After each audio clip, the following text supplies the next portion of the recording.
படைத்தான் இறைவன் உனையே, மலைத்தான் உடனே அவனே.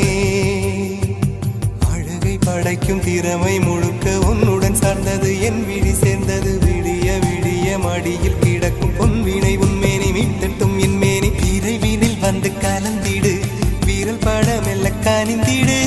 உடல் மட்டும் இங்கு கிடக்குது, உடன் வந்து நீயும் உயிர் கொடு. பல்லவன் சிற்பிகள் அன்று பண்ணிய சிற்பத்தில் ஒன்று